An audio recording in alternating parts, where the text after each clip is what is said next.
Welcome to rainbow institute of education. ఈరోజు topic ఏంటంటే squaring the number ending with 5. A number అయితే 5తో end అవుతుందో దాన్ని స్క్వేర్ చేయాలి ఈజీగా. ఎలా చేస్తాం? 25 స్క్వేర్, 5 లాస్ట్లో 5 వచ్చింది కాబట్టి ప్రతిదానికి 25 అయితే కామన్గా వస్తుంది. ఇక్కడ ఫస్ట్ నెంబర్ ఏముంది? 2 ఉంది. 2 ఇంటూ 3 అంటే దాని నెక్స్ట్ నెంబర్ 2 3 6 అనమాట. 625 అనేది ఆన్సర్. ఇప్పుడు ఇలాగే 45 స్క్వేర్ ఉంది, 25 కామన్గా వస్తుంది. 4 ఇంటూ 5 20. 85 స్క్వేర్, 25 కామన్గా వస్తుంది. 8 9 72. 125 స్క్వేర్, లాస్ట్లో 25 కామన్గా వస్తుంది. 12 ఇంటూ 13 ఎంత అండి?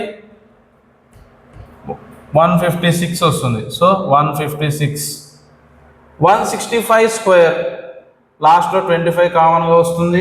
16 ఇంటూ 17 272 అనేది వస్తుంది. మీరు కూడా మిగతా నంబర్స్తో ట్రై చేయండి, కామెంట్లో చెప్పండి. Like, share, subscribe.